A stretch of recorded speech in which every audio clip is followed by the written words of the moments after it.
Are you all right, Mr. Funk? Yes, me. Yes. Everyone in the office has gone home. It's after 6. Don't stay up here, Mr. Funk. What's the use of torturing yourself like this? I've come to say goodbye, me. What do you mean? Where are you going? Where?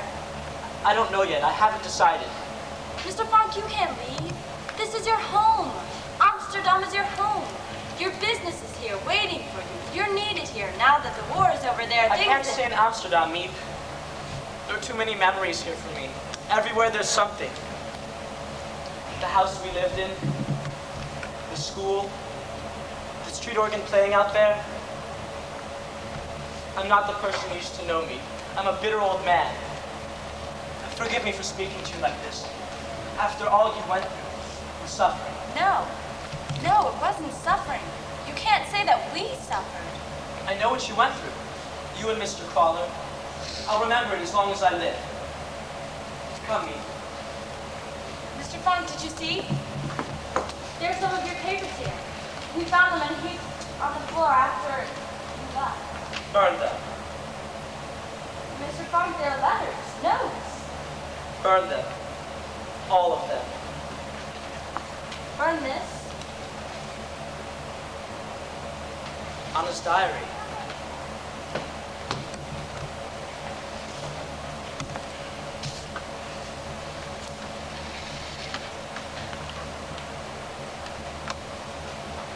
Monday, the 6th of July, 1942.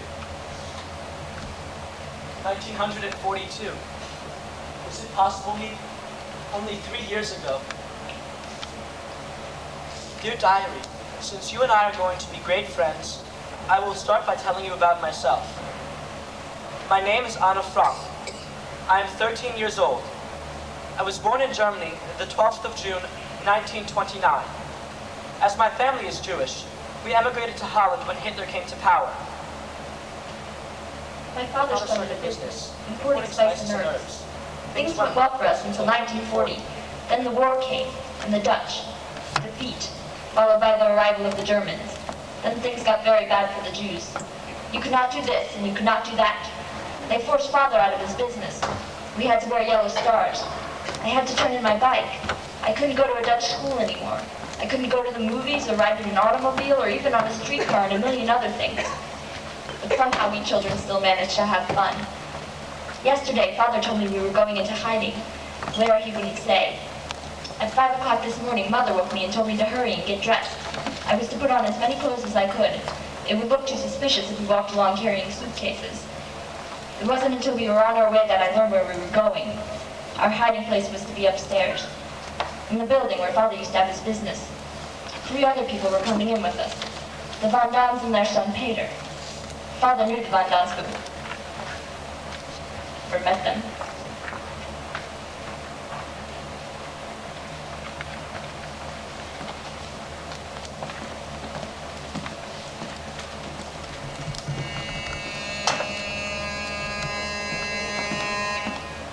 Something's happened to them. I know it. Now, Carolee. Mr. Frost will give me your 7 o'clock. He said They had 2 miles to walk. You can't they were expect. picked up. That's what happened. They've been taken. You see?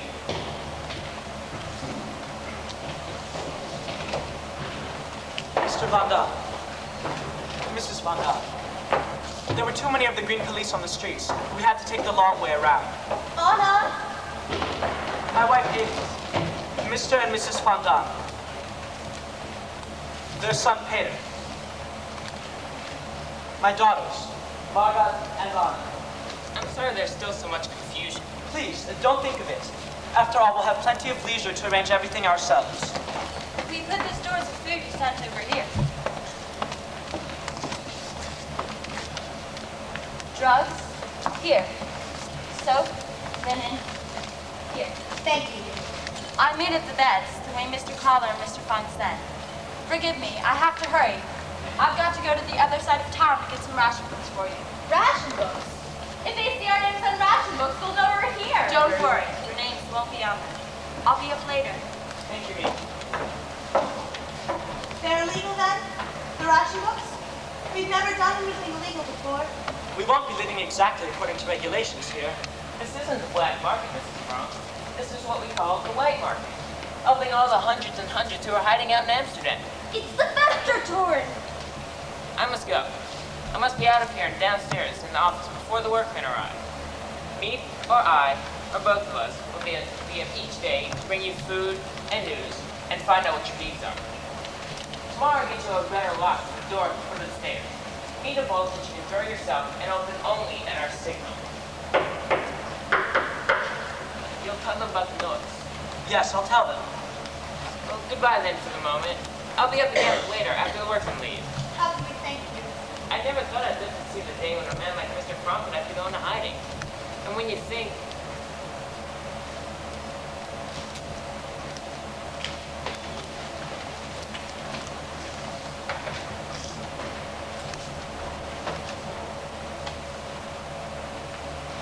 What did he mean about the noise? First, let's take off some of these extra clothes.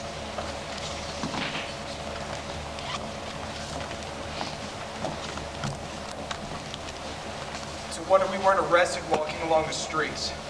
Petronella with her fur coat in July, and I cat at Pater's crying all the way. Cat? Anna? It's all right, I've got on 3 more. Now, about the noise. While the workmen are in the building below, we must have complete quiet. Every sound can be heard, not only in the offices, but in the workrooms as well. Now, the workmen arrive around 8:30 and leave about 5:30. So, to be perfectly safe, from 8 in the morning until 6 in the evening, we must move only when it is necessary, and then in stockinged feet. We must never speak above a whisper. We must not run any water, or use even, forgive me, the WC. The pipes go down through the workrooms. It would be heard. No trash.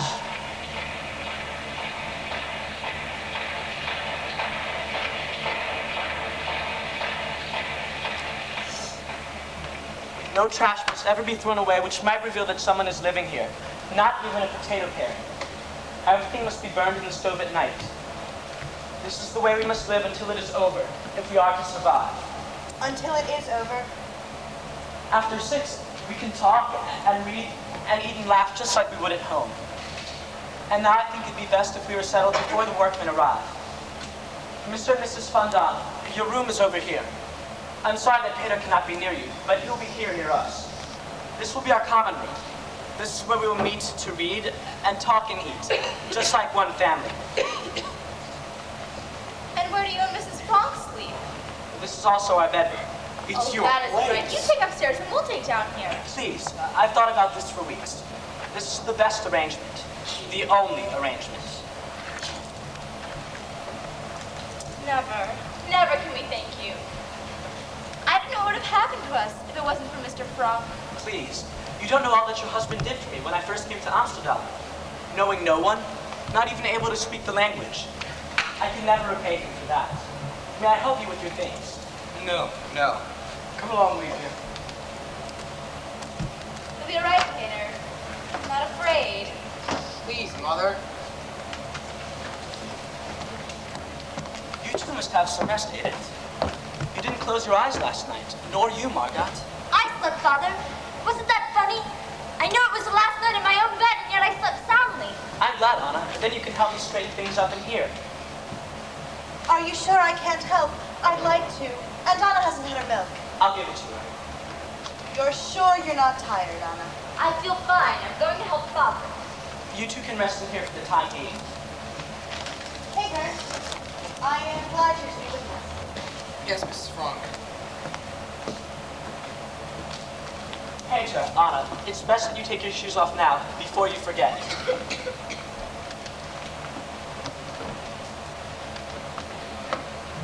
What's your cat's name?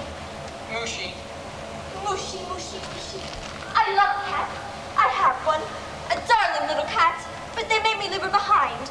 I left some food and a note for the neighbors to take care of her. I'm going to miss her terribly. What is yours? A him or a her? He's a Tom. He doesn't like strangers. Well, then I'll have to stop being a stranger, won't I? Is he fixed? Huh? Did you have him fixed? No. Oh, you ought to have him fixed to keep him from fighting. Where did you go to school? Jewish secondary. But that's where Margaret and I go. I never saw you around. I used to see you. Sometimes. You did? In the schoolyard. You're always in the middle of a bunch of kids. Well, how come you never came over? Sort of a lone wolf. What are you doing? Taking it off. But you can't do that. They'll arrest you if you go out without your star. Who's going out? Oh, why, of course. You're right. Of course we don't need them anymore. What do you think our friends will think when we don't show up today? I didn't have any dates with anyone. Oh, I did. I had a date with Yopi this afternoon to go and play ping pong at our house. Do you know Yopi DeVal? No. Oh, Yopi's my best friend. I wonder what she'll think when she telephones and there's no answer. Probably she'll come over. I wonder what she'll think. We left everything as if we'd been suddenly called away. Breakfast dishes in the sink, beds not made. Look, it's still there. What are you going to do with yours? Burn it. It's funny. I can't throw mine away. I don't know why. You can't throw it. It's something they branded you with. They made you wear so they could spit on you. I know. I know. But after all, it is the Star of David, isn't it? I suppose it's different for a girl. Now, Peter, we need to find a bed for your cat. I'm very glad that you brought your cat with you. Anna was feeling so terribly about hers. Now, let me see. Will it be comfortable in this? Thanks. And here is your room. But I warn you, Peter, you mustn't throw any, not even an inch, or you'll have to sleep with your feet out of the skylight. Are you hungry? No. We have some bread and butter. No, thank you. You'll have it for lunch with them. And tonight we'll have a real supper, our first supper together. Thanks. Thanks. That's a nice boy, Peter. He's awfully shy, isn't he? You'll like him, I know. I certainly hope so, since he's the only boy I'm likely to see for months and months. Anna, there's a box over there. Will you open it? You know how I'm going to think of it here? I'm going to think of it as a boarding house. Very peculiar summer boarding house. Like the one that we... Father! Father, my movie stars! I was wondering where they were. Oh, and Queen Wilhelmina! How wonderful! Anna, go on. Look further. There's something more. Oh, a diary! Oh, I've never had a diary and I've always longed for one.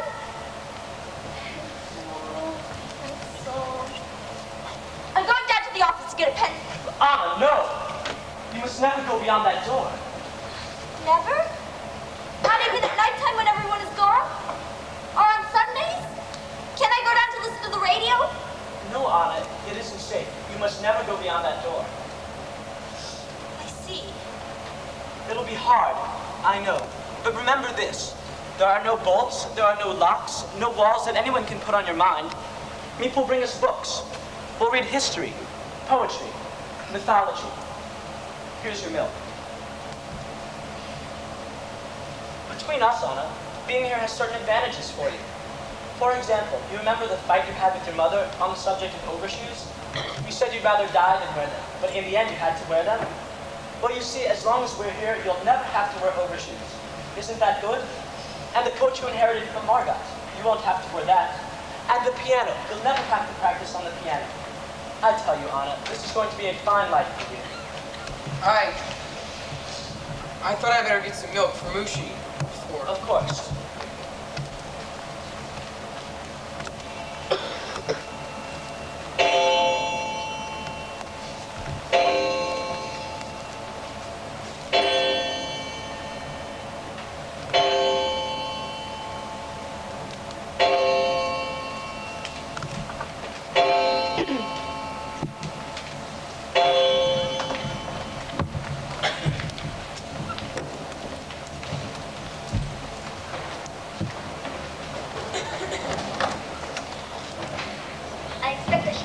understanding what it feels like to go into hiding.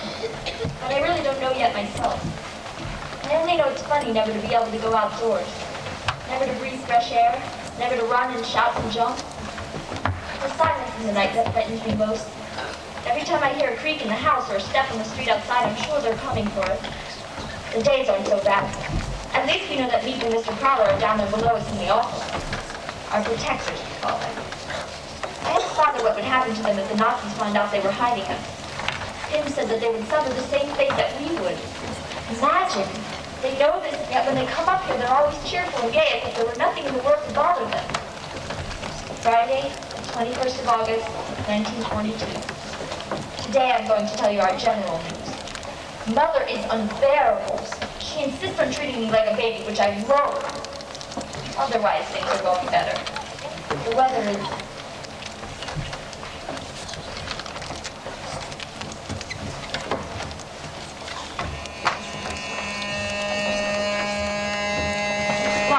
School's over. Whee! Anna, I'm first for the WC. It's safe now. The last workman is left. Have you seen my shoes? Your shoes? Taking them, haven't you? I don't know what you're talking about. You're going to be sorry. Am I? Anna, please. Wait till I get you. I'm waiting. Stop. Stop it. Anna, Pepper. Peter, where are you going? Come down to me. I tell you, I don't know how. I'll teach you. I'm going to give Bushi his dinner. Can I watch? He doesn't like people in there while he eats. Peter, please. No!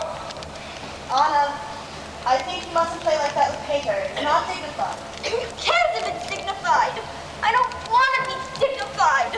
You complain that I never treat you like a grown-up, but when I do, you resent it. I only want some fun. Someone to laugh and clown with. After you've had to sit still all day and hardly move, you've got to have some fun.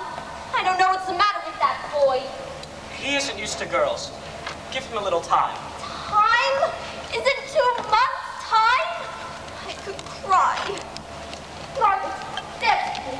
Come on, please. I have to help with supper. You know we're going to forget how to dance. When we get out, we won't remember a thing. Ta-da, ta-da, ta-da, dum, dum, ta-da, ta-da, ta-da, dum, dum, ta-da. Next! Where's Peter? Where would he be? He hasn't finished his lesson, has he? His father was telling me the other night, cat and work not done. Anne, get him out of there, will you? Peter! What is it? Your mother said to come out. I'm giving Bushi his dinner. You know what your father says. For heaven's sake, I haven't even looked at him since lunch. I'm just telling you. That's all. I'll feed him. I don't want you in there. Peter! And give him his dinner and come right out here. Now, is that any way to talk to your little girlfriend? Mother, would you please stop saying that? Oh, look at him blush. Look at him. Please, let me alone, will you? Oh, it's nothing to be ashamed of. To have a little girlfriend. You're crazy. She's only 13. So what? And you're 16, just perfect. Your father's 10 years older than I am. I warn you, Mr. Frank. If this war lasts much longer, you and I are going to be related. Mazel tov.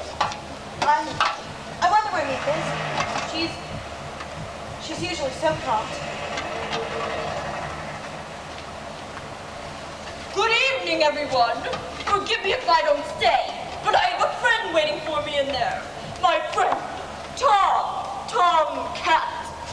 Some people say that we look alike, but Tom has the most beautiful whiskers, and I only have a little fuzz. I am hoping in All time. right, Mrs. Quack Quack. Peter! I heard about you. How you talk so much in class. Everyone called you Mrs. Quack Quack. Mr. Smear made you write a report. Quack Quack, said Mrs. Quack Well, Quack. go on. Tell them the rest. I was so good that he read it aloud to the class and then to all his other classes. Quack, quack, quack. Oh, Quack, you are the most quack, intolerable, quack, insufferable boy I've ever met. That's what I'm going to give it to you. Of all the boys in the world, I have to love something one like you. quack, quack, quack. Quack, quack, quack. No, stay out of my room. Anna, dear, your hair. Oh, Oh, you're warm. Are you feeling all right? Please. You haven't a fever, have you? No. Annika, dear, don't do that. You know we can't call a doctor here ever. There's only one thing to do. Watch carefully and prevent an illness before it comes. Now let me see your tongue. Mother, this is perfectly absurd. Annika, dear, don't be a baby. Let me see your tongue. Otto, You heard your mother, Anna. come on, open up. Well, you seem to be all right, but perhaps an aspirin. For heaven's sake, don't give that child any pills. I waited for 15 minutes this morning for her to get out of the WC. I was washing my hair.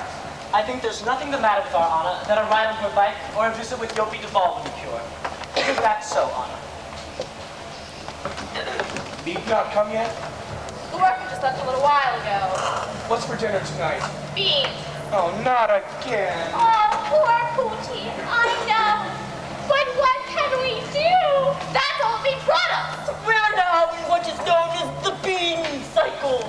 Beans boiled, beans on casserole, beans with strings, beans without strings. I saw you there, playing with your cat. He just went under a little while ago. He was putting his coat away. He's been out here the whole time, doing his lessons. Anna, you got an excellent on your history paper today, and a very good in Latin. Well, how about algebra? I have a confession to make. Up until today, I've managed to stay ahead of you in algebra. You finally managed to catch up with me. We'll leave it to Margot to correct. Isn't algebra vile, Tim? Vile. How did I do? Excellent. You should have used the subjunctive here. Should I? But look here, I didn't use it here. Mrs. Van Dorn, may I borrow your coat? No, Anna. Oh, it's all right. I don't mind. But careful with it. My father gave it to me the year before he died. He always loved the best. That's when he could buy. Mrs. Van Dorn, did you have a lot of boyfriends before you were married? Anna, that is a personal question. It is not courteous to ask personal questions. Oh, it's all right. When I was a girl, my house was always swarming with boys. Oh, God, not again. Shut up! One summer we had a big house in Hilversum, and the boys came buzzing around like bees around a jam pot. And when I was 16, we were wearing our skirts very short in those days, and I had good-looking legs. I still got them. I may not be as pretty as I used to be, but I still have my legs. How about it, Mr. Frog? All right, we see them. I'm not asking you. I'm asking Mr. Frog. Mother, for heaven's sake. Oh, I embarrass you, do I? Well, I only hope the girl you marry has as good.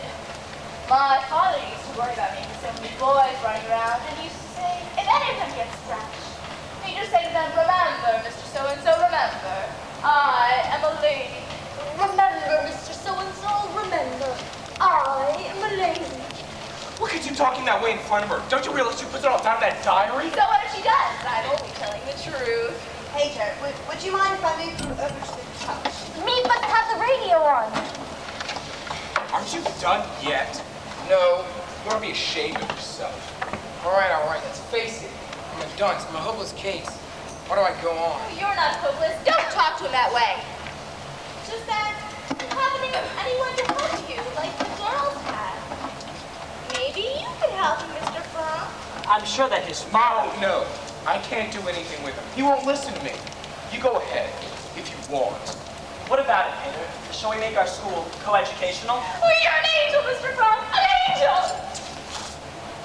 I don't know how to meet you before I met that one there. Here, sit down. Now, Peter, you listen to Mr. Frog. I think we'd be more comfortable in Peter's room. That's right, Peter. You go in there. You listen to Mr. Frog. Mr. Frog is a highly educated man. I think I hear a man's voice talking. Isn't it bad enough here without you sprawling all over the place? If you didn't smoke so much, you wouldn't be so bad-tempered. Am I smoking? Do you see me smoking? Don't tell me you took all those cigarettes. One package. You only brought me one package. Because we only have it anyway. It's a great time to bring yourself. Will you stop it, please? You're smoking up all our money. You know that, Will you don't you? shut up? What are you staring at? I've never heard grown-ups quarrel before. I thought only children quarrel. This isn't a quarrel. It's a discussion. And I never heard children so rude before. Rude! Anna, would you bring me my knitting? I must remember when meat comes to have her bring me some more wool. I need some hair color and some soap. I made a list. Have you some library books for me when she comes? It's a wonder that Meep has a life of her own the way we make her run errands for us. Please, Meep, bring me some starch. Please, take my hair out and have it cut. Tell us all the latest news, Meep. Did you know she was engaged? His name is Theark, and Meep's afraid the Nazis are going to ship him off to Germany. That's what they're doing with some of the young Dutchmen. They picked them up off the street. Don't you ever get tired of talking? Suppose you try keeping still for 5 minutes, just 5 minutes. Anna, come finish your milk. Talk, talk, talk. Every evening it's the same. Where's my... I have never heard such a child. Talk, talk, talk. Where the... What are you looking for? My pipe. Have you seen my pipe? What good's a pipe? You haven't had any tobacco. It's not something to hold in my mouth. Margot, have you seen my pipe? It was on the table last night. I know. Anna, have you seen my pipe? Anna? Anna, Mr. Fondant is speaking to you. Oh, am I allowed to speak now? You are the most aggravating. The trouble with you is you've been spoiled. What you need is a good old-fashioned spanking. Remember, Mr. So-and-so, remember, I am a lady. Why can't you just be nice and quiet like your sister Margot? Why do you have to show up all the time? Let me give you a little bit of advice, young lady. Men doesn't like that thing in a girl. A man likes a girl who listens to him once in a while. A domestic girl who will keep her house shining for her husband, one who loves to cook and sew. I cut my throat first. I'd open my veins. I'm going to be remarkable. I'm going to Paris. Paris? To study music and art. Yeah. I'm going to be a famous dancer or singer or something wonderful. What have you done? You broke through the wall. I knew it was what my father gave me. I'm sorry. What are you? It isn't yours. So go on. Ronnie, do you know what this girl costs? Do you? I'm very, very sorry. I can just kill you. Petronella, Lethea, come back. The supper. Come back. Anna, I think you mustn't behave in that way. It was an accident. Anyone can have an accident. No, I don't mean that. I mean the answering back. You must not answer back. They are our guests. You must always show the greatest courtesy to them. Watch Margaret. You don't see Margaret getting into arguments with them, do you? She is always courteous. She keeps her distance, and they respect her for it. Try to be like Margaret. And have them walk all over me the way they do her? No thanks. I'm not worried for you, Anna. I'm worried for everyone else that you're going to walk on them. I don't know what happens to you, Anna. You are wild and self-willed. If I had ever spoken to my mother... Changed. People aren't like that anymore. Yes, Mother. No, Mother. Anything you say, Mother. I've got to fight things out for myself. Make something of myself. It isn't necessary to fight to do it. Margaret doesn't... Margaret! That's all everyone talks about. How wonderful Margaret is. Why aren't you more like Margaret? Come on, Anna. No, everything you do is right and everything I do is wrong. I'm the ghost around here. You're all against me and you worst of all.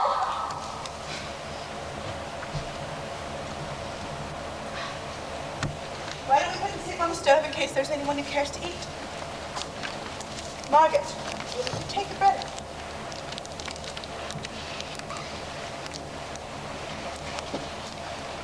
I don't know how I can go on living this way. I mean, I can't say a word to Anna. She flies at me. You know, Anna, in half an hour she'll be out here laughing and joking. I told your father this would never work. But no, he had to invite them. But now he knows that I was right and he was wrong. These quarrels and this bickering. Shh.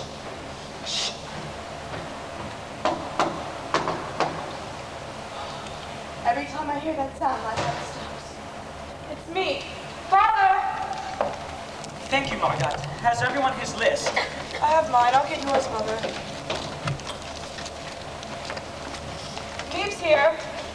Is it me? Father's going down to let her in. No, last cigarettes. I can't tell you how sorry I am about Mrs. Fondant's coat. Anna should never have touched it. She'll be all right. Are you sure there's nothing I can do? Don't worry.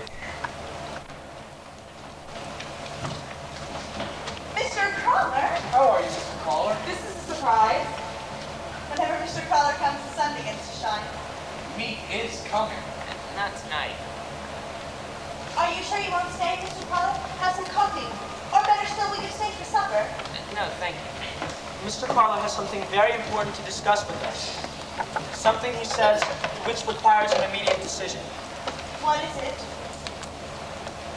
Usually when I come here, I try to bring some bit of good news. But what's the point in telling you the bad news if there's nothing you can do about it?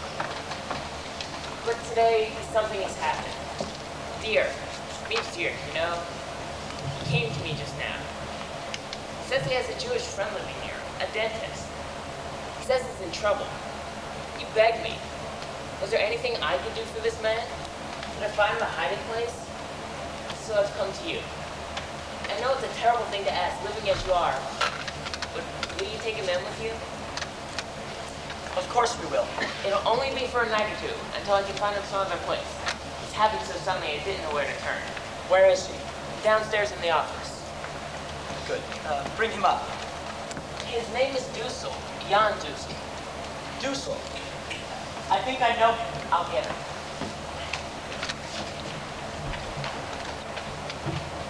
Forgive me for not consulting with you first, but I know you feel as I do. Don't think about it. It's your place. You have the right to do exactly as you want. The only thing I feel, there's so little food already. It's bringing another person. We can stretch the food a little. It'll only be for a few days.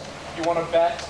Otto, I think it's fine to have him, but where are you going to put him? I mean, where? Get out of my bed. I can sleep on the floor. I wouldn't mind. Peter, that's very good of you. But your room is too small, even for you. I've got a much better idea. I'll come in here with you and Mother, and Margaret can take Peter's room, and Peter can sleep in our room with Mr. Dussel. Yes, we could do that.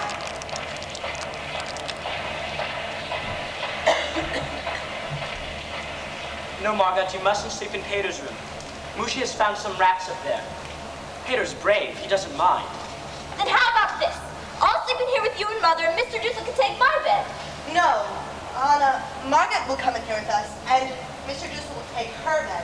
That is the only way. Margaret, get your things. Anna, help him. Why, Margaret? Why can't I come in here? Because it is inappropriate for Margaret to sleep with you. Please, Anna, don't argue. Please. Anna, you don't mind, do you? No. No, of course not. Good. Where's the cognac? Well, it's there, but I was saving it for illness. I couldn't think of a better time to use it than right now. Peter, will you bring me some glasses? What's happening? What's going on? Someone's moving in with us. In here! You're joking. It's only for a night or two, until Mr. Crawler finds him another place to stay. Yeah.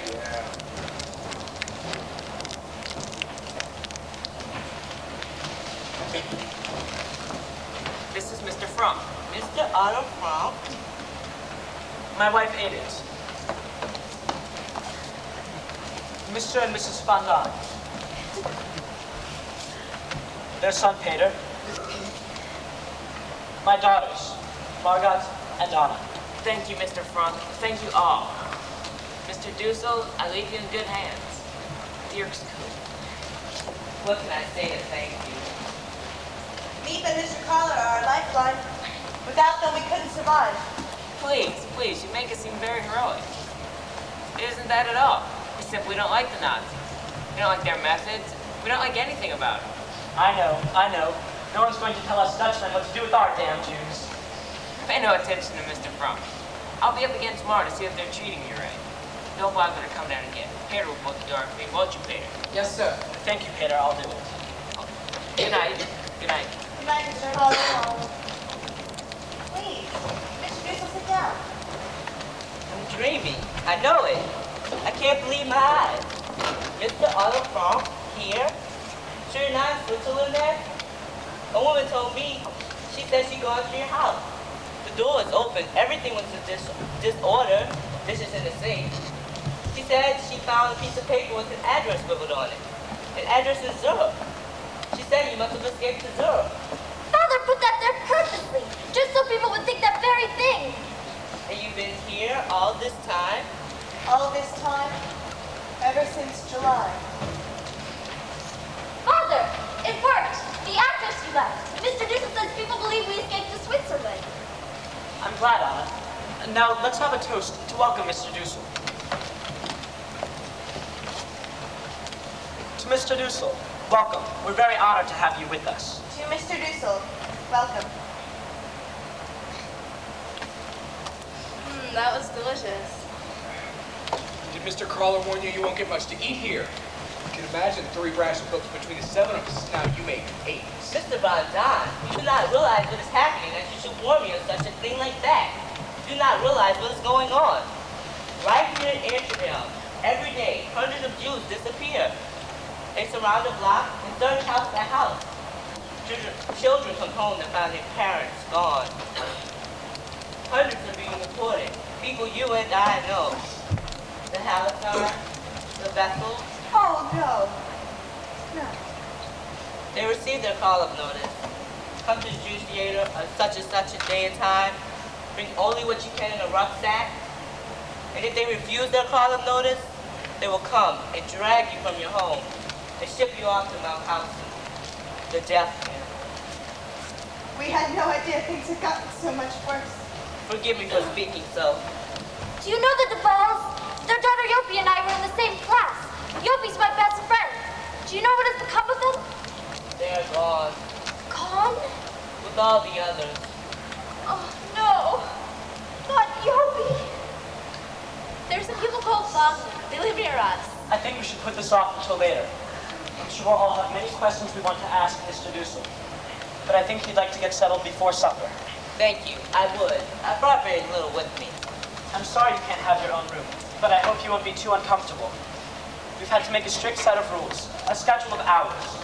We'll tell you about that after supper. Anna, would you like to take Mr. Dussel to his room? Of course. If you'll come with me, Mr. Dussel. Forgive me if I haven't really expressed my gratitude to all of you.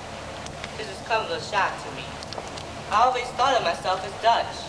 I was born in Holland. My father was born in Holland. My grandfather. And now, after all these years, if you excuse me.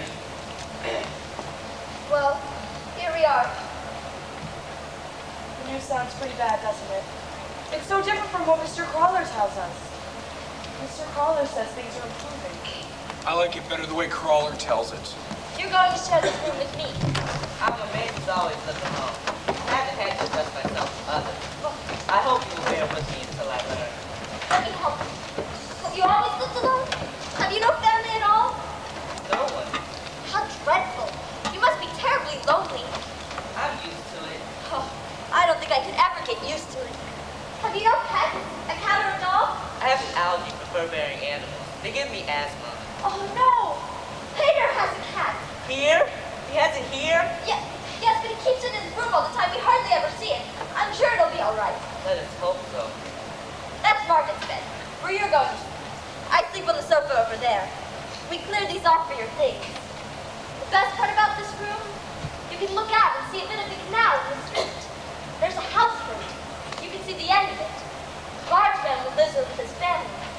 They have a little baby and he's just beginning to walk, and I'm so afraid he's going to fall into the canal someday. I want to. Your father spoke of some schedule. Oh, yes, but it's mostly about the times we have to be quiet and the times we WC. You can use it now if you like. No, thank you. Well, I suppose you think I'm awful for talking about a thing like that, but you don't know how important it can get to be, especially when you're frightened. About this room.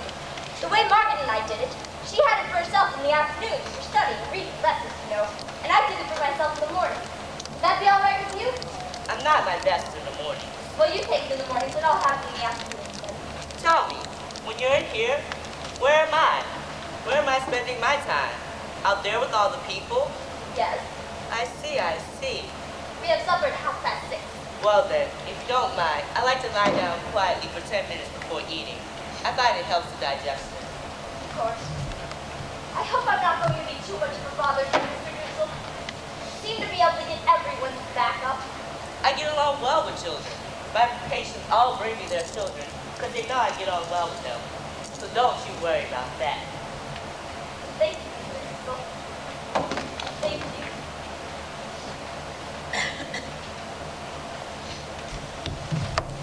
And yesterday I finished Sissy Van Marksvelt's book. I think she is a first-class writer. I shall definitely let my children read her. Monday, the 21st of September, 1942. Mr. Dussel and I had another battle yesterday. Yes, Mr. Dussel. According to him, nothing, I repeat, nothing is right about me. My looks, my character, my manners. While he was going on at me, I thought, sometime I'll give you such a smack that you'll fly right up to the ceiling. Why is it that every grown-up thinks he knows the way to bring up children? Particularly the grown-ups that never had any. I keep wishing Pater was a girl instead of a boy. Then I would have someone to talk to. Margaret's darling, but she takes everything too seriously. To pause for a moment on the subject of Mrs. Von Don. I must tell you that her attempts to flirt with Father are getting her nowhere. Him, thank goodness, won't play.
Something must be done about that child. Screaming like that. Who knows if there's someone on the street? She's endangering all our lives. Anna, little Anna. Every night she twists and turns. I don't sleep. I spend half my time hushing her. And now it's nightmares. You see, nothing's happened. You're here. It was just a dream. Mr. Dussel, you can go back to bed. Anna will be in a minute. Won't you, Anna? Thank you, but I'm going to the WC. One place where there's peace. What is it? What's happened? Nightmare. She was having a nightmare. I thought somebody was murdering her. Unfortunately, no. Here, go back to bed. You're all right, see? Now would you like some water? Was it a terrible dream? Perhaps if you told me. I'd rather not talk about it. Poor baby. Very well, I'll just sit right here next to you until you You don't have to. Oh, no, I'd love to, really. I'd rather you didn't.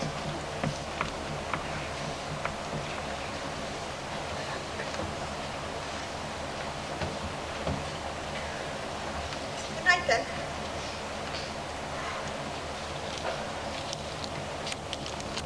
There's nothing else you want. Would you please ask Father to come? Of course, Anna, do. She wants you. It is. No. I just thank the Lord that she will at least go to you when she needs comfort.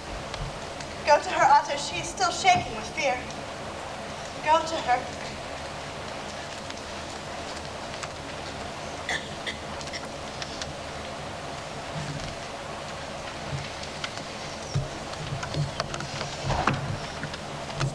I don't know quite how to go on this way. She turned away when I tried to kiss her. It's a phase. You heard Father. Most girls go through it. They turn to their fathers at this age. They give all their love to their fathers. You weren't like this. You didn't shut me out. She'll get over it. Oh, Pim, I dreamed that they came to get us. The great police. They broke down the door and grabbed me and started to drag me out the way they did Yogi. Here, Anna, I want you to take this pill. What is it? Something to quiet you. Was I awful? Did I scream terribly loud? Do you think anyone outside could have heard? No, lie quietly now. Try to sleep. coward. I'm so disappointed in myself. Just when I think I've conquered my fear, when I think I've finally grown up, something happens and I run to you like a baby. I love you, Kim. I don't love anyone but you. Anna, then. No, it's true. I've thought about it for a long time now. You're the only one I love. Anna, it makes me happy to hear you say that you love me. But I would be even happier to hear you say that you love your mother as well. She needs your help so much, your love. We have nothing in common. She doesn't understand. Every time I try to explain to her my views on life, she asks me if I'm constipated. Anna, you hurt her very much just now. She's crying. She's in there crying. Can't help it. I only told the truth.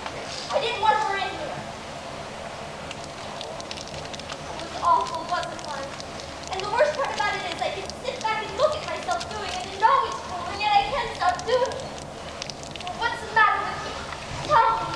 Don't say it's just a phase. Help me. There is so little that we can do for our children, except try to set a good example.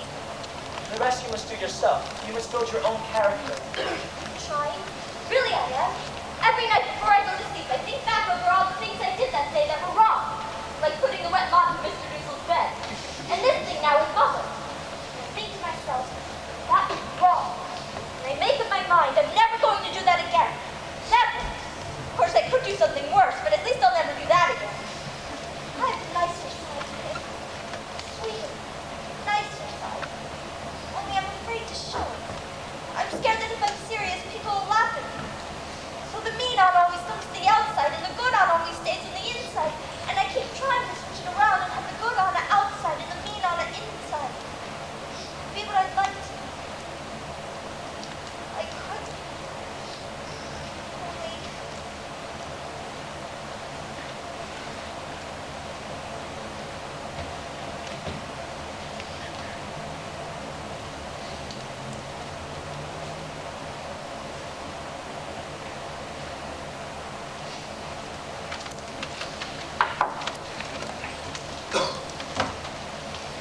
The air raids are getting worse. They come over day and night. The noise is terrifying. Hymn sessions should be music to our ears. The more planes, the sooner will come the end of the war. Mrs. Von Don pretends to be a fatalist. What will be, will be. But when the planes come over, who is the most frightened? No one else but Petronella.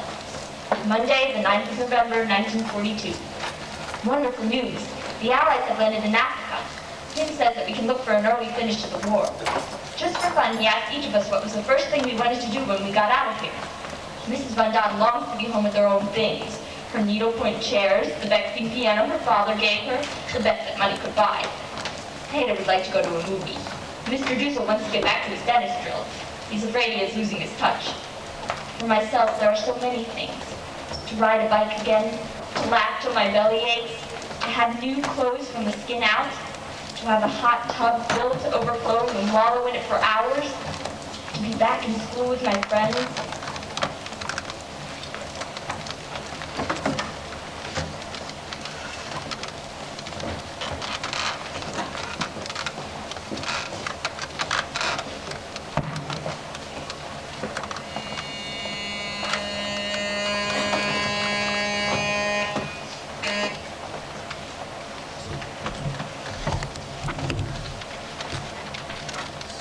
Praise be thou, O Lord our God, ruler of the universe, who has sanctified us with thy commandments and bidden us kindle the Hanukkah lights. Praise be thou, O Lord our God, ruler of the universe, who has wrought wondrous deliverances for our fathers in days of old. Praised be thou, O Lord our God, ruler of the universe, that thou hast given us life and sustenance and brought us to this happy season. Amen. Amen. We kindle this Hanukkah light to celebrate the great and wonderful deeds wrought through the zeal with which God filled the hearts of the heroic Maccabees 2,000 years ago. They fought against indifference, against tyranny and oppression, and they restored our temple to us. May these lights remind us that we should ever look to God, whence cometh our help. Amen. Amen.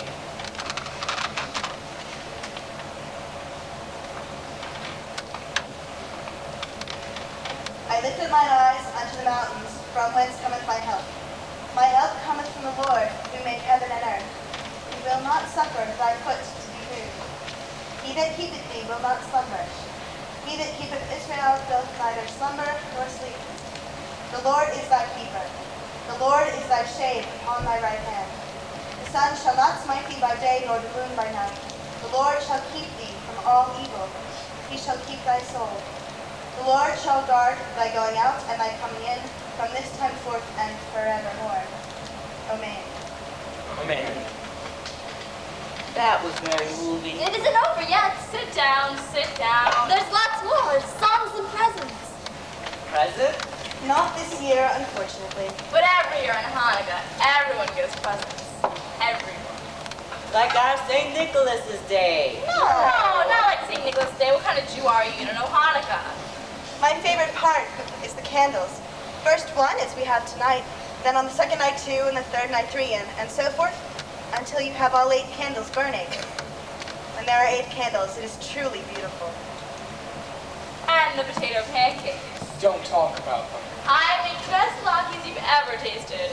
Invite us all next year in your own home. God willing. God willing.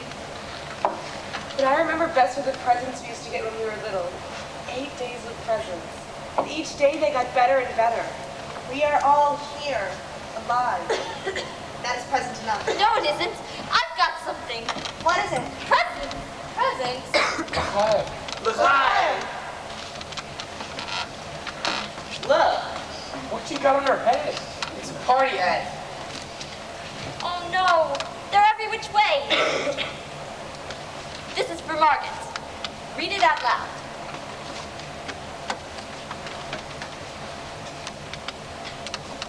You have never lost your temper. You never will, I fear. You are so good.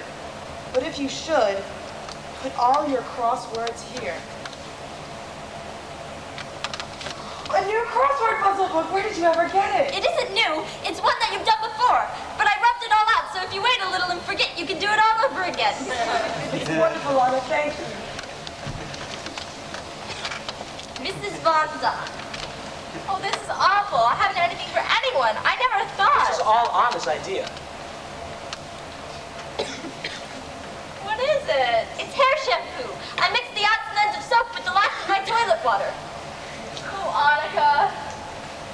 I wanted to write a poem with all of them, but I didn't have time.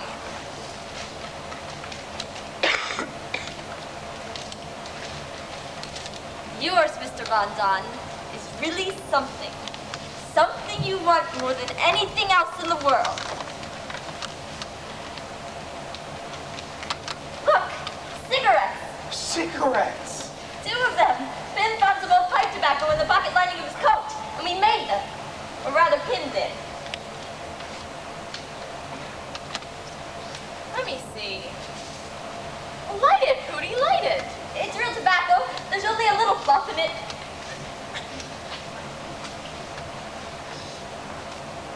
It works. Look at him. Thank you, Anna. Thank you. For Mother. Hanukkah greetings.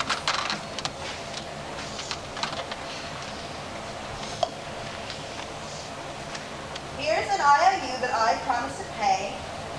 10 hours of doing whatever you say. Signed, Anna Frank. Thank you, Anna. 10 hours of doing what you're told? Anything you're told? That's right. You wouldn't want to sell that, Mrs. Frank? Never. It's the most precious gift I've ever received. For Pim. Oh, Anna, I wasn't supposed to have a present. It's a muffler to put around your neck. Like an ascot, you know. I made it myself. I knitted it in the dark every night after I'd gone to bed. I'm afraid it looked better in the dark. It's fine, Anna, thank you. It fits me perfectly.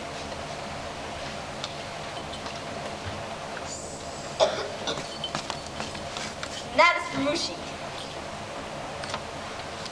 On behalf of Mushi, I thank you. And this is for you, Peter, from Mrs. Quack Quack. Go on, open it. Aren't you going to open it? I'm scared to. I know something's going to jump out and hit me. No, it's nothing like that, really. It's a safety razor. A what? A razor. You didn't make that out of odds and ends. Well, me bought it for me. It isn't new, it's secondhand. But you're starting to need a razor now. For what? Well, look at his upper lip. You can see the beginnings of a mustache. He wants to get rid of that? Put a little milk on it. Let the cat lick it off. You think you're funny, don't you? Look, he's going to try it. I'm going to give Mushy his present. Mushy, Mushy, Mushy. And last but not least, my roommate, Mr. Deuce. For me? You have something for me? I made it myself. Capsules. 2 capsules. Earplugs. Earplugs? To put in your ears at night so you won't hear me when I thrash around. I saw them advertised in a magazine. They're not real ones. I made them myself out of cotton and candle wax. Well, go on, try them, see if they work. Wait until I get them in. Are you ready? Huh? Are you ready? Oh no, they've gone inside. I can't get them out. Thank you, Anna, thank you. And now let's have the song, Father. Have you heard the song, Mr. Dussel? The song's the whole thing. Anna, we shouldn't sing that song tonight. It's a song of jubilation. One is apt to become too enthusiastic. Oh, no, please, let's sing the song. I promise I won't shout. Very well. But when... You! How many times? What are you doing? Get that cat out of here. Cat? Pardon me, get it out. I have no cat. Doesn't have to be cat. Your clothes are good enough. We come from out that room. Don't worry, you won't be bothered by it anymore. Getting rid of it. Elijah, listen to me. I am not doing it for you. That's in your mind. All of it. I'm doing it because I'm trying to see that cat eat all our food. That's not true. I only give him bones, scraps. Don't tell me that. I see you give him food. Dad thinks he's better than any of us. Out he goes tonight. No, no. No, Mr. Bundle, you can't do that. That's Pater's cat. Pater loves that cat. Anna. He goes, I go. Go, go. You're not going, and the cat's not going. Now, please. This is Hanukkah. Hanukkah. A time to celebrate. I don't know what's the matter with you people. Come on, Anna. Let's have the song. I think we should blow out the candles first. That way we'll have something left for tomorrow night. But Father, you're supposed to let them burn themselves out. I'm sure that God understands shortages. Praise be thou, O Lord our God, who has allowed us to celebrate this joyous festival.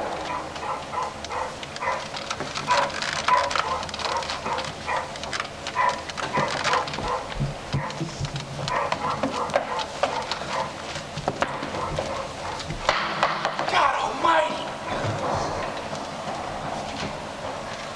Do you hear anything? I think they've gone. Green police. They found us. If it was the Green Police, they'd be up here by now. I know it's the Green police. They've gone to get help, that's all. We're back. Or it may have been Gestapo looking for papers. Or a thief looking for money. We've got to do something. Look, I thought we were going to come back. There isn't anything to do. Just wait. Get some water, please. Get some water. No one's going to want any water. Get the water. If they found us, they found us. We're going down. No, Father! It may be a trap. There may be someone waiting. There's no way for us to know. This is Saturday. Me and Mr. Koala won't be here until Monday. We cannot live with this uncertainty. Don't go, Father. Hush, darling, hush. Margaret, stay close to me. Poochie, where's our money? Go get our money. I know you can find the Green police officer so much ahead. Go upstairs, quick, get the money. Keep still. Do you want to be dragged out to a concentration camp? Do you? Are you just gonna stand there and let them come and get you? Will you keep still? Someone go after Father. Make Father come back. I'll go. Haven't you done enough already? Please, Mr. Bundog, go get Father. Quiet. I lift up mine eyes unto the mountains, from whence cometh my help. My help cometh from the Lord who made heaven and earth. He will not suffer thy foot to be moved. He that keepeth thee will not.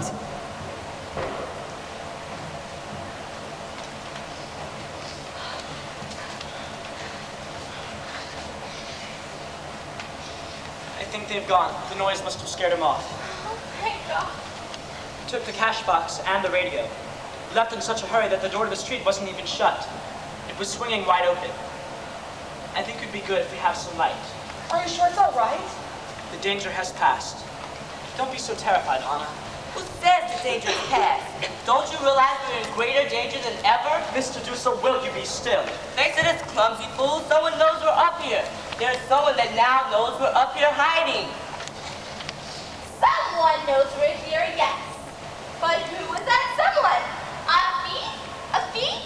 Do you think a thief is going to go to the Green Police and say, I was robbing this place the other night and I heard this noise above my head? Do you think a thief is going to say that?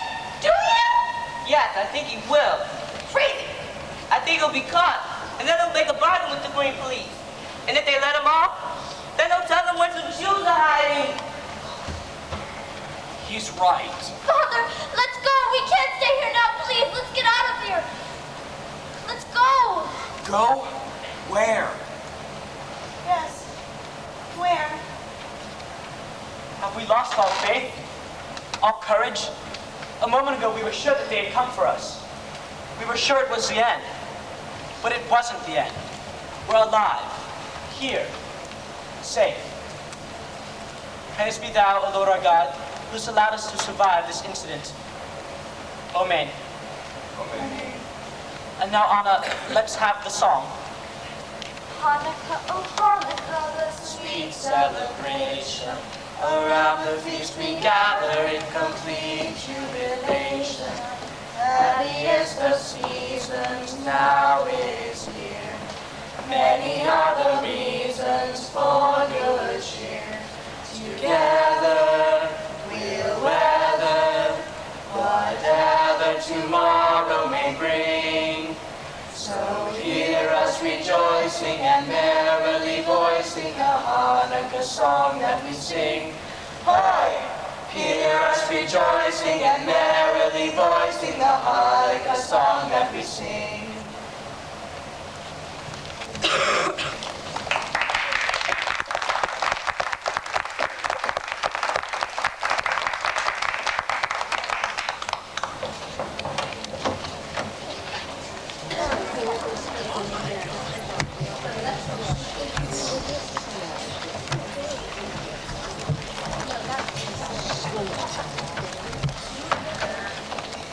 Saturday, the 1st of January, 1944. Another new year has begun and we find ourselves still in our hiding place. We have been here now for 1 year, 5 months, and 25 days. It seems that our life is at a standstill. We are all a little thinner. The Von Dance discussions are as violent as ever. Mother still does not understand me, but then I don't understand her either.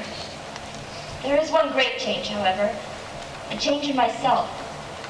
I've read somewhere that girls of my age don't feel quite certain of themselves, that they become quiet within and begin to think of the miracle that is taking place in their bodies. I think that what is happening to me is so wonderful. Not only what can be seen, but what is taking place inside. Each time it has happened, I have a feeling that I have a sweet secret. And in spite of my pain, I long for the time when I shall feel that secret within me again.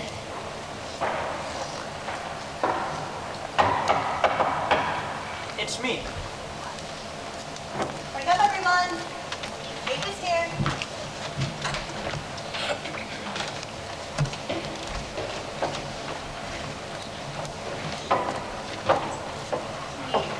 And Mr. Crowther, what a delightful surprise. We came to bring you New Year's greetings.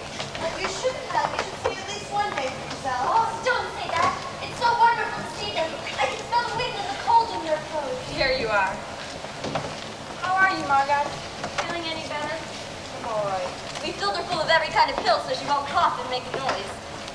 Hello, me, Mr. Crawler. With my hope for peace in the new year. Meep, have you seen Mushi? Have you seen him anywhere around? I'm sorry, Peter. I asked everyone in the neighborhood, had they seen a gray cat, but they said no. Everyone, look what Meeb's brought for us. A cake? A cake? I'll get 2 plates. Meep, you shouldn't have. You must have been sugar rushes for weeks. Isn't it beautiful? It's been ages since I've seen cake. Not since you brought us that one last year. Remember, don't you remember you brought us this one? Just this time last year on New Year's Day. I'll never forget it because it had peace in 1943 on it. Peace in 1944. Well, it has to come sometime, you know. Ah, hello, Mr. How are you? Here's the knife, Leafy. Now let's see. How many of us are there? None for me, thank you. No thanks. Oh, please, you must. us. I couldn't. Good, that leaves one to seven of us. 8. 8 is the same number that it always is. I took it for granted that Margot would be having it. Why wouldn't she? I think it wouldn't harm her. Okay, I just wanted to make sure she didn't start coughing again. That's all. And please, Mrs. Frank should cut the cake. What's the difference? It's not Mrs. Frump's cake, is it, me? No, it's for all of us. It's just that Mrs. Frank divides things better. What are you trying to say? Don't I always get everyone exactly the same? Don't I? Get it, Caroline. No, I want an answer. Don't I? Yes, yes. Everyone gets exactly the same. So Mr. Van Dalen gets along That's what I was about to say. Please, please, you see what little sugar cake does to us? It goes right to our heads. Here you are, Mrs. Funk. Thank you. Are you sure you want to have some? No, really. I have to go in a minute. Maybe Mushy went back to our house. They say that cats... Do you ever get over there? Do you suppose you could? I'll try, Peter. I'll try. But I'm afraid with them gone a week. Make up your mind. Already someone has had a nice big dinner from that cat.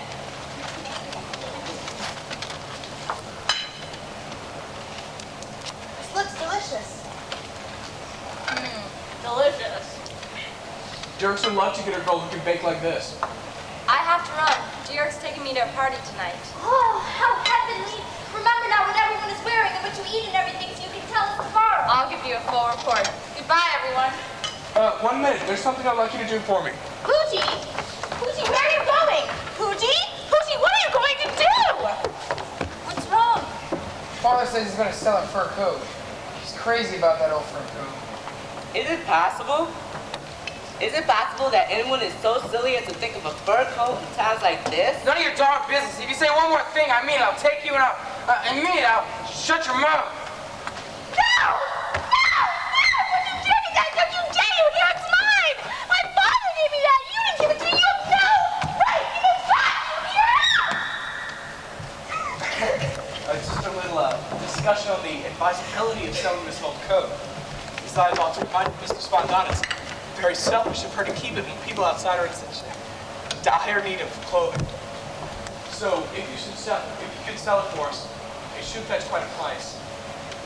And by the way, could you get me some cigarettes? I don't care what kind. Get all you can. It's terribly difficult to get them, Mr. Van Daan, but I'll try. Goodbye, everyone. Bye. Bye. Are you sure you want to have some cake, Mr. Caller? Oh, I'd better not. You're still feeling badly? What does the doctor say? I haven't been to the doctor. Now, Mr. Caller, Oh, I tried. But it's so hard to get near a doctor these days. They're so busy. After weeks, I finally managed to get one on the telephone. I told him I was feeling bad, then I wanted an appointment. And do you know what he says? Over the telephone. Stick out your tongue. I have some contracts here, if you could look over them with me. Of course.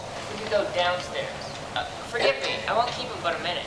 Something's happened. What's happened? Mr. Caller, No, really, I just want your father's advice. what's gone wrong? I know something's gone wrong. If it's something that concerns us here, it's better that we all have it. Children. What they'd imagine would be worse than any reality. It's a man in the storeroom. I don't know whether or not you remember him. Carl, about 50, heavyset, nearsighted. He was from Utrecht? That's the man. A couple of weeks ago, when I was in the storeroom, he closed the door and asked me, "How's Mr. Frump? What do you hear from Mr. Frump?" I told him that I only knew there was a rumor that you were in Switzerland. He said he'd heard that too, but thought I might know more.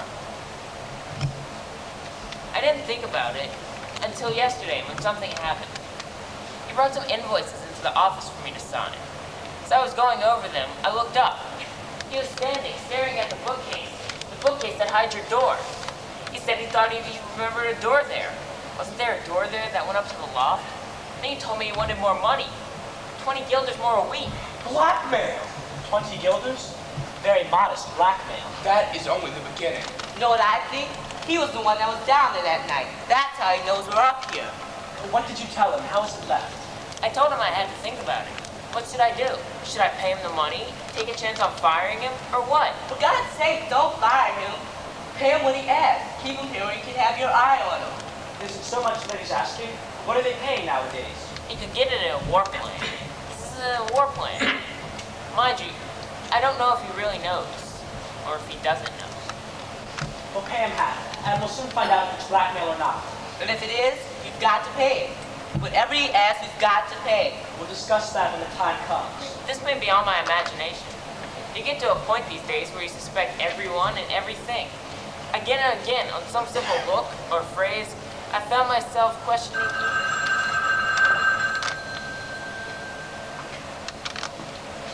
The telephone. What does that mean? The telephone ringing on a holiday. That's my wife.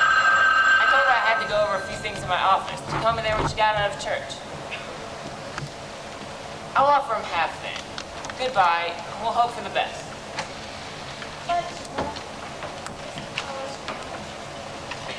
Thank your son for this. I tell you, it's just a question of time. Sometimes I wish the end would come. Whatever it is. Margaret, Well, then at least we know where we stand. you should be ashamed of yourself talking that way. Think of how lucky we are. Think of the thousands dying in the war every day. Think of the people in death camps. What's the good of that? What's the good of thinking of misery when we're already miserable? That's stupid. Anna, We're young, Margaret Taylor and I. You brought us to pageant, but look at us. If we begin thinking of all the horrors in the world, we're lost. We're trying to hold on to some kind of ideals, when everything, hopes, ideals, everything are being destroyed. no, It Anna. isn't our fault that the world is in such a mess. We went around when all this started. Anna? So don't try and take it out on us. She talks as if we started the war. Did we start the war? She left her cake.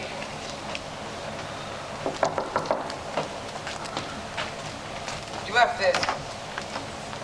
I think you were fine just now. You knew just how to say it. You knew just how to talk to them. I'm no good. I never can think, especially when I'm mad. That Trussell, when he said that about Mushi, someone eating him, all I could think was, I wanted to hit him. I wanted to give him such a... That's the way I would handle things. If there was an argument at school, that's the way I... But here, an old man like that, it wouldn't be so good. You're making a big mistake about me, Taylor. I do it all wrong. I say too much. I go too far. I hurt people's feelings. I think you're just fine. What I want to say is, what's for you around here? I don't know. What I mean is, Do you mean it, Taylor? Do you really mean it? I said it, didn't I? Thank you, Taylor. You have quite a collection. Would you like some for your room? I can give you some. Heaven knows you spend enough time in there. I mean, heaven knows what.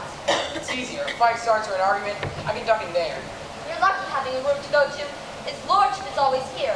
I hardly ever get a minute alone. When they start in on me, I can't duck away. I have to just stand there and take it. You gave some of it back just now. Kids so mad. They form their opinions about everything. When we're still trying to find out. We've got problems here that no children our age have ever had. And just when we think we've solved them, something comes along and bang! We have to start all over again. At least you've got someone you can talk to. Not really. Mother, I never discuss anything serious with her. She doesn't understand me. And Father, well, I can talk to Father about everything. Everything but one thing. Mother. He simply won't discuss her. I don't think you can really be intimate with someone unless you can discuss everything. Do you? I think your father's fine. Oh, he is, Peter. He is. He's the only one that's giving me the feeling that I have any kind of sense.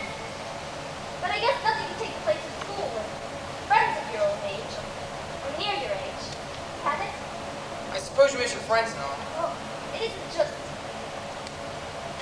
It's funny. Here we've seen each other every minute for almost a year and a half. And this is the first time we've ever really talked. Helps a lot to have someone to talk to. It helps you to let out steam. Well, anytime you need to let off steam, you can come into my room. Well, I can get up an awful lot of steam. You'll have to be careful how you say that. It's all right with me. Do you mean it? I said it, didn't I?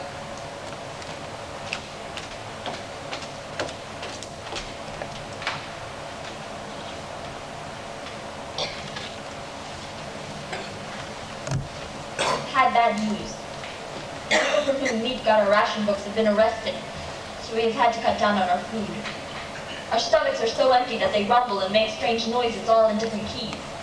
Mr. Von Don's is deep and low like a bass fiddle. Mine is high, whistling like a flute. As we all sit around waiting for supper, it's like an orchestra tuning up. It only needs Toscanini to raise his baton and we'd be off on the ride of the Valkyries. Monday, the 6th of March, 1944.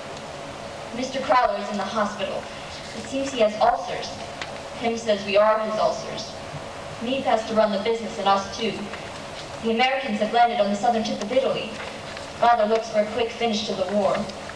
Mr. Dussel is waiting every day for the warehouse man to demand more money. Have I been skipping too much from one subject to another? I can't help it. I feel that spring is coming. I feel it in my whole body and soul. I feel utterly confused. I'm longing, so longing, for everything.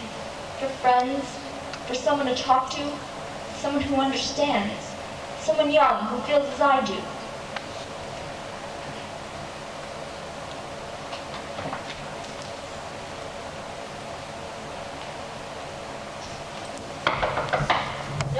No, Mr. Dussel, I'm not dressed yet. There.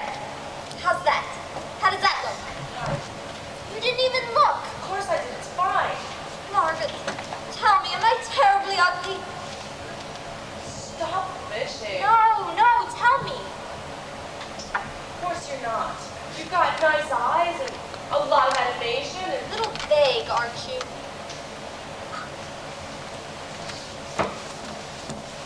Excuse me, may I come in? Come in, Mother. Mr. Dussel is very impatient to get in here.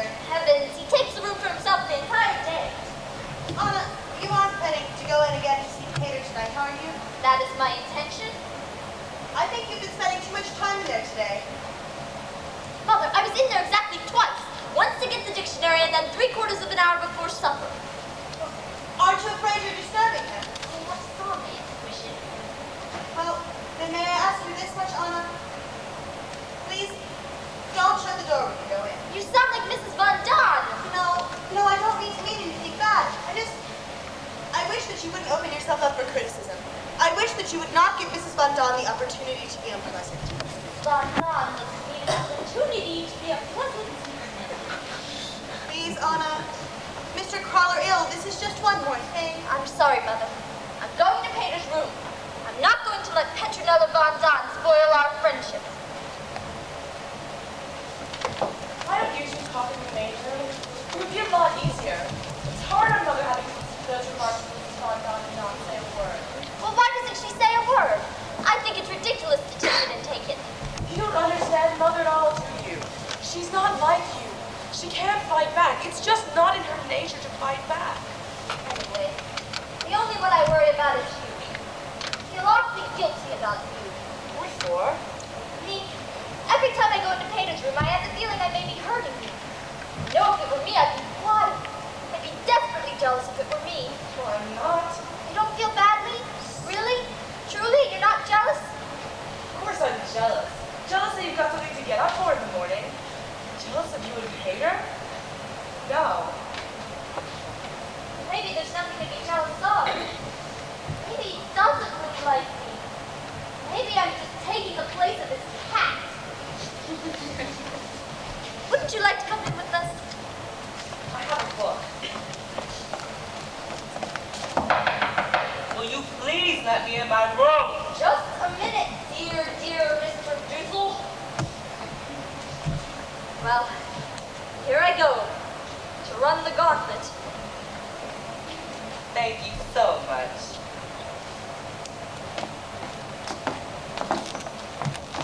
My God. Look at her. Just a minute, Anna. I'd like to say a few words to my son, do you mind?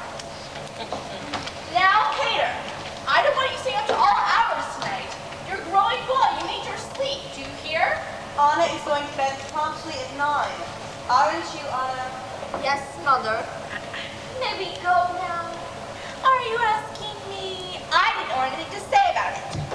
Listen to the chimes, Anna dear.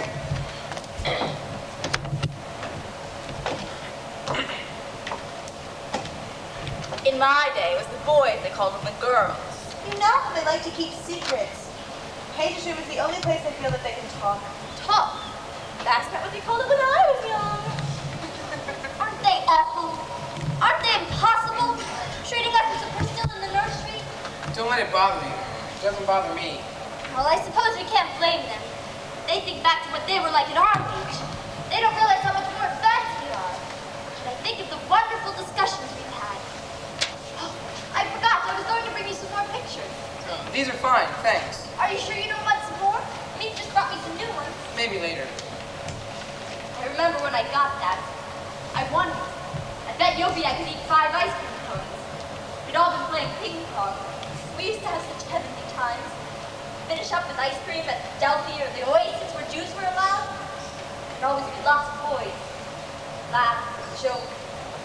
I'd like to go back to it for a few days. Or a week. And after that I know I'd be bored to death. Think more seriously about life now. I want to be a journalist. Or something. I love to write. What do you want to do? I thought I might go off someplace. Work on a farm. Some job that doesn't take much brains. Oh, you shouldn't talk that way. You have the most awful inferiority complex. I know I'm not smart. That isn't true. You're much better than I am at tons of things. Arithmetic and algebra. Well, you're a million times better than I am at algebra. You like Margaret, don't you? Right from the start you liked her. You liked her much better than me. I don't know. It's okay. Everyone feels that way. Margaret's so good. She's sweet, bright, beautiful, and I'm not. I wouldn't say that. Oh no, I'm not. I know that. I know very well that I'm not a beauty. I never have been and I never shall be. I don't agree at all. I think you're pretty. That's not true. And another thing, you've changed. From at first, I mean. I have. I used to think you were awful noisy. What am I like now, Peter? How have I changed? You're quieter. Oh, I'm glad you don't just hate me. I never said that. That when we get out of here, you're never going to think of me again. That's crazy. No, when you get back with all your friends, you're going to say, now what did I ever see in that Mrs. Quack Quack? I don't have any friends. Oh, Peter, of course you have. Everyone is friends. Not me. I don't want any. I get along all right without them. Does that mean you could get along without me? I think of myself as your friend. If they're all like you, it'd be different. Did you ever kiss a girl? Yes, once. That picture's crooked. Was she pretty? Huh? The girl that you kissed. Oh, I don't know. I was blindfolded. It was at a party, one of those kissing games. Oh, I suppose that doesn't count then, does it? It didn't with me. I've been kissed twice. Once a man I'd never seen before kissed me on the cheek when he picked me up off the ice and I was crying. And the other was Mr. Kupius, a friend of Father's, who kissed me on the hand. You wouldn't say either of those counted, would you? I wouldn't say so. I know that Margaret would never kiss a man unless she was engaged to him or something. And I know, too, that Mother never touched a man before him. I don't know. Things are so different now. I mean, what do you think? Do you think a girl shouldn't kiss a man except if she's engaged or something? It's so hard to try to think what to do. And here we are with the world falling around our ears. And you think, well, you don't know what's going to happen tomorrow. And, well, what do you think? I suppose it depends on the girl. Some girls, anything they do. But others, it wouldn't necessarily be wrong with them. It's 9 o'clock. I have to go. That's right. Goodbye. You won't let them stop you coming. No. Sometime I might bring my diary. There's so many things in there I want to share with you. There's a lot about you. What kind of thing? Well, I wouldn't want you to see all of it. I thought you were nothing. Just the way you thought of me. Did you change your mind? The way I did about you? You'll see.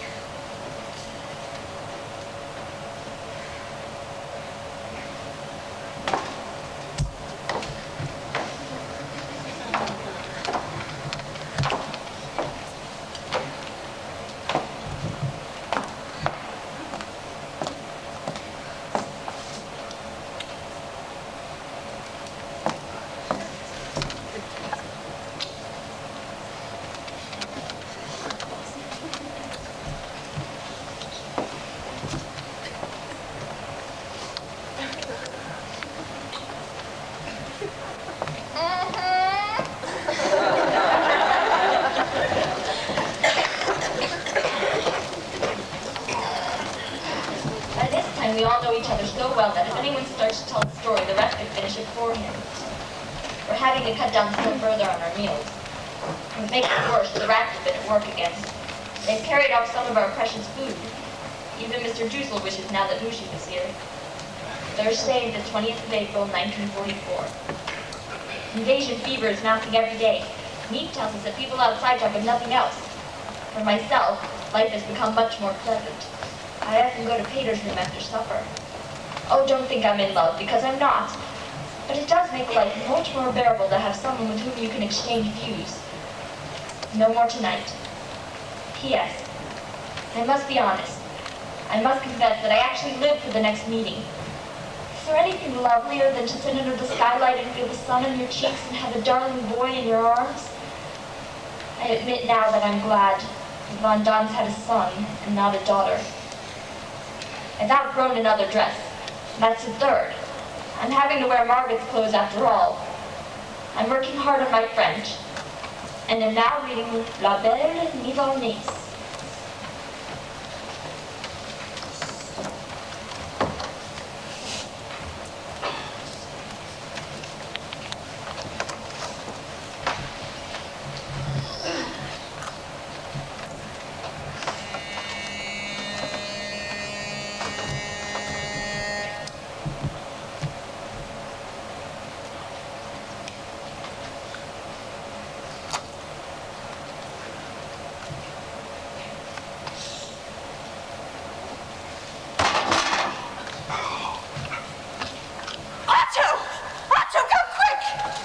What's happened? He's stealing the fruit! You, give me that!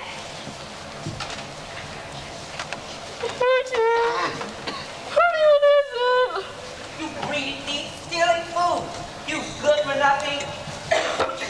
Mrs. Dussel, for God's sake, Peter, help me. Let him go! Go! You greedy, selfish! Who's he? What is it? The bread! He was stealing the bread! It was you! And all the time you thought it was the rat. Mr. Von Don, how could you? I'm hungry. We are all of us hungry. I watch the children get thinner and thinner. Your own son, Peter, I hear him moan in the night. He is so hungry. And yet you come down here in the night and steal food that should go to them, to the children. He needs more food than the rest of us. He's too smart.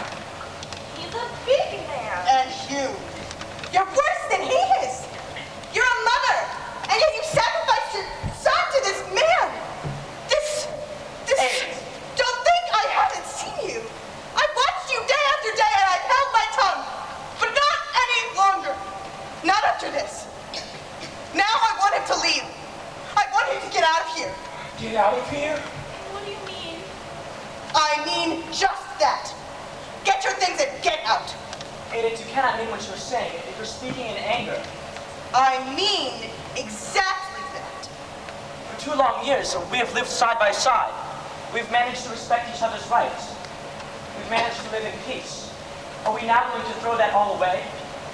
Now I know this will never happen again, will it, Mr. Von Don? No. He steals once, he'll steal again. Please, let us be calm. We'll all go to our rooms. And when we return, we'll sit quietly and talk this. No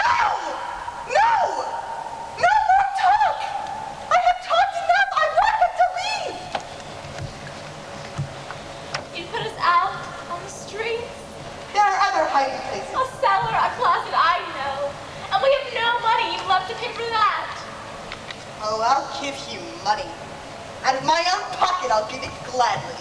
Mr. Frank, you said that you could never forget what Prudy done for you when you first came to Amsterdam. You If said my husband owed any obligation to you, he's paid it. Over and over. We don't need the Nazis to destroy us. We're destroying ourselves. Here, give this to me. She'll find you a place. No! Mother, you're not putting Peter out! Peter hasn't done anything! No, of course not. When I say the children, I mean Peter's. I'd have to go if Father goes. He's no father to you, that man. He doesn't know what it is to be a father. I wouldn't feel right. No! Peter, no! I don't care about the food. They can have mine! Only don't put him out! It'll be daylight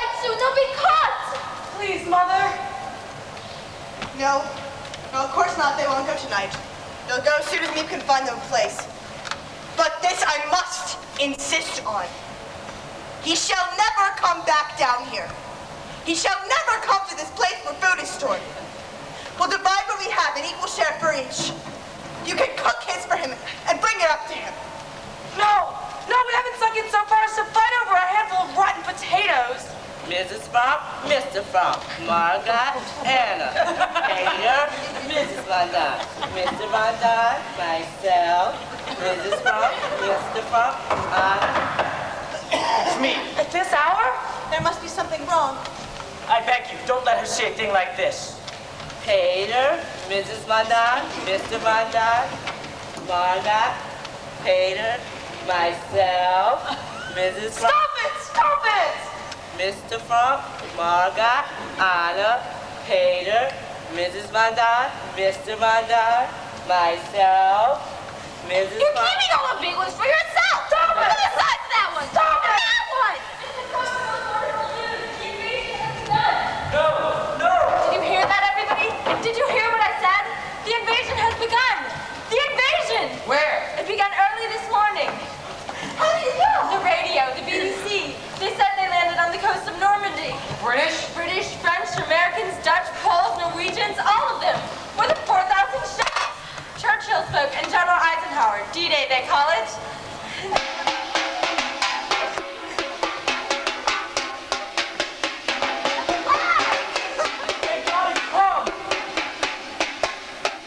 I'm going to tell Mr. Crawler.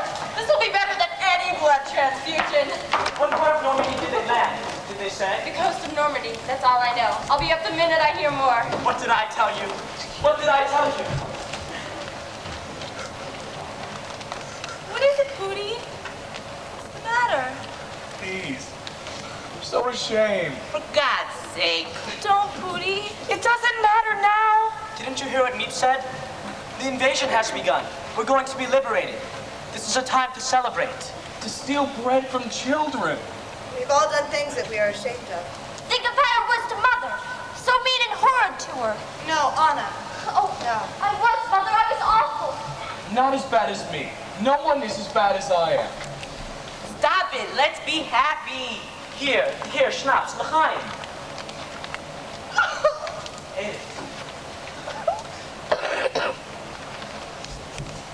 When I think of the terrible things I said. No, you were right. But to you, our friends, our guests. Stop it. You're spoiling the whole invasion.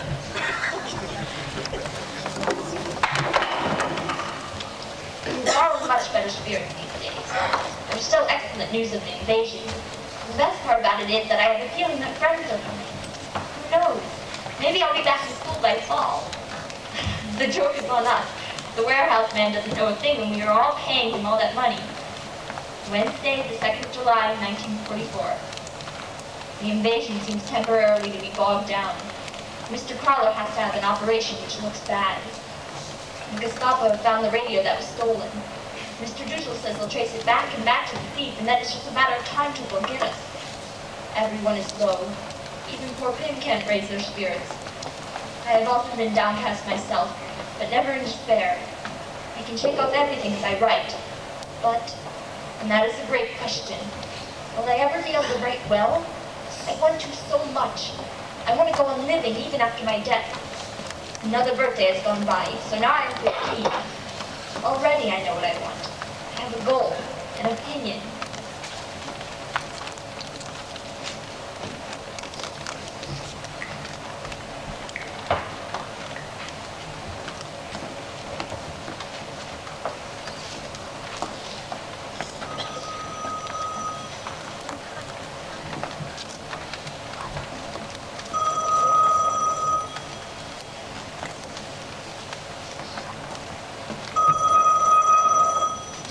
Do you hear the telephone? Yes, I hear. But that's the third time. The third time in quick succession. It's a signal. It's me. You're wasting your breath. Something has happened. For 3 days now, Beef has not come to see us. And today, not a man has come to work. There hasn't been a sound in the whole building. Perhaps it's Sunday. We may have lost track of days. You with the diary there. What days? I don't lose track of the days. I know exactly what day it is. Friday, the 4th of August. Friday, and not a man at work. I tell you, Mr. Cole is dead. He's dead. And they closed the building, and me trying to tell us. She would never call us here. You don't have to speak. Just listen. Just pick it up and listen to see if it's me. No, I've told you no. For God's sake, I ask you. I won't do anything which might let someone know we're in the building. Mr. Frog is right. There's no need to tell us what side you're on. I believe if we wait here, calmly, patiently, help will come.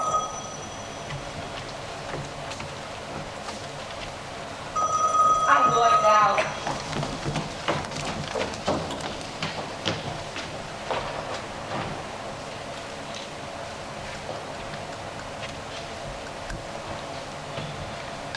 Late. So we just wait here until we die. I can't stand it. I'll kill myself. I'll kill myself. Stop it. I think you'd be glad if I did. I think you want me to die. Whose fault is it we're here? We could have left when I wanted to. We could have been saved somewhere in America or Switzerland, but no, you couldn't leave your things. You couldn't leave your precious furniture. Don't touch me!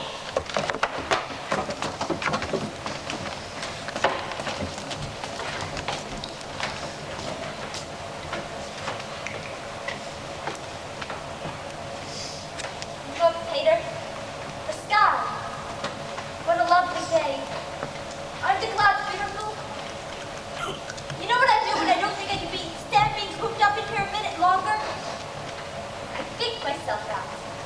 I think myself on a walk in the park where I used to go with Pim. The daffodils and the crocus and the violets all grow down the slope. You know the most wonderful thing about thinking yourself out, Peter? You can have it any way you like. You can have the roses and the chrysanthemums and the violets all blooming at once. It's funny. I used to take it all for granted. But now I go crazy about everything to do with nature. Haven't you? I've just gone crazy. Something doesn't happen soon. If we don't get out of here, I can't take much more of it. I wish you had a religion, Peter. No thanks. Not me. Oh, I don't mean you have to be orthodox and believe in heaven and hell and purgatory and those things. It just means some kind of religion. Just to believe in something. When I think of all that's out there, flowers, trees, seagulls, and I think of the dearness of you and the goodness of the people we know. Mr. Crawler, meat, deer, vegetable man, all risking their lives for us every day. When I think of these things, I'm not afraid anymore. I find myself in God. That's fine. When I begin to think, I get mad. Look at us, hiding out here for 2 years. Kind of like, not able to move, and all for what? We're not the only ones that have had to suffer. There have been others that have had to. Sometimes one race, sometimes another, and yet That doesn't make me feel any better. I know it's terrible trying to have any kind of faith when people are doing such horrible... But you know the way I like to think of it? I like to think of it like the world is going through a phase. Like I was with Mother.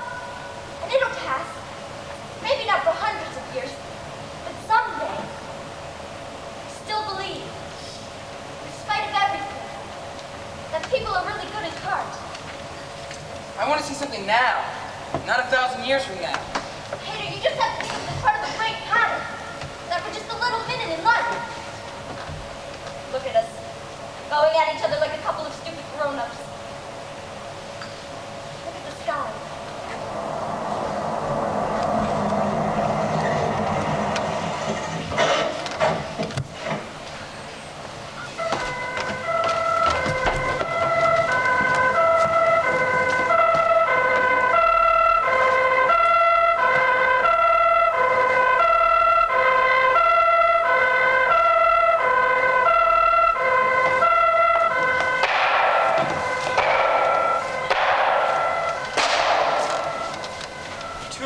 We have lived in fear. Now we can live in hope.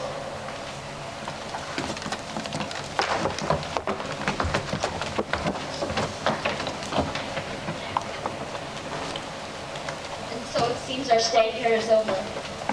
They are waiting for us now. They've allowed us 5 minutes to get our things.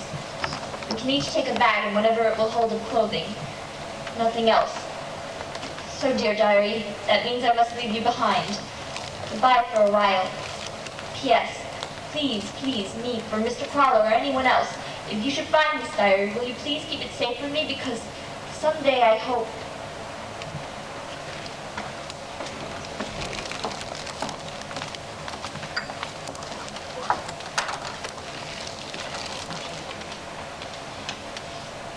No more. I'd gone to the country to find food. When I got back, the block was surrounded by police. We made it our business to find out how they knew. It was the thief who told me. It seems strange to say that anyone could be happy in a concentration camp. But Anna was happy. After being locked up in these rooms for 2 years, she could be out in the air and the sunshine that she loved. Would you like some? No, thank you.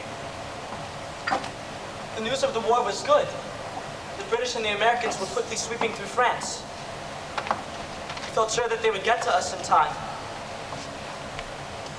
Then in September, it was announced that we were being shipped to Poland. The men to one camp, the women to another. I went to Auschwitz. They went to Belsen. In January, we were liberated, those of us who were left. Because the war was not yet over, it took us a very long time to get home. We would go here and there behind the lines where we would be safe. Each time the train would stop at a siding or a crossing, we would get out and go from group to group. Where were you? Were you at Belsen, at Buchenwald, at Mauthausen? Is it possible that you knew my wife? Did you ever see my husband? My son? My daughter? That's how I found out about my wife's death. About Margot. The Van Dons. Dussel. And Peter. But Anna, I'd always hoped. Yesterday I went to Rotterdam. I'd heard of a woman there. She'd been in Belsen with Anna. I know now. In spite of everything, I still believe that people are really good at heart. She puts me to shame.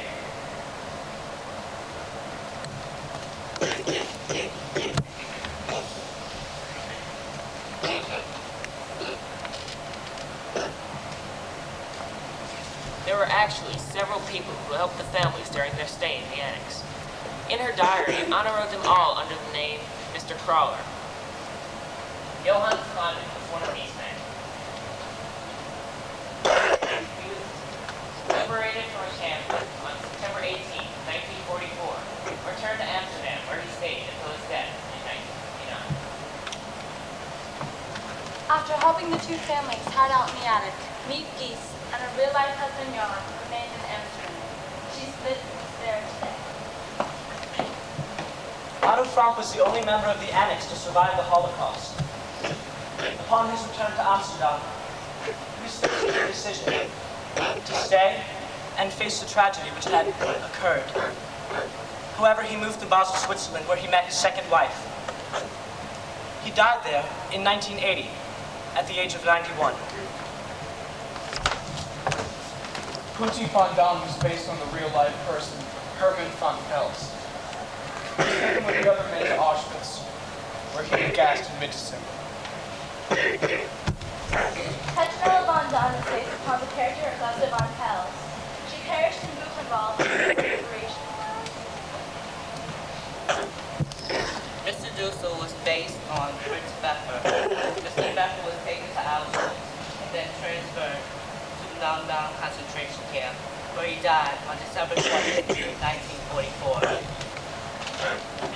The character of Peter Van Dam was based on Peter Van Pel, who survived in Auschwitz and survived the death march back to Austria, where he died in Mauthausen May 5th, 1945, 3 days before the liberation.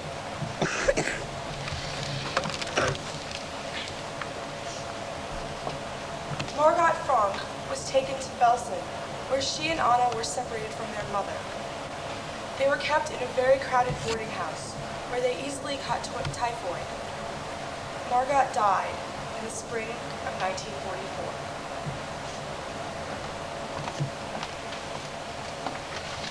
Edith Frank was taken to Belsen with her daughters. 2 weeks after they were taken, her fellow inmates claimed that she simply gave up. She died January 6, 1945. Over 1 million children under the age of 16 died in the Holocaust. Anna Frank was one of them. She died of typhoid fever in Belsen a few days after Margot. It was 5 weeks before the liberation.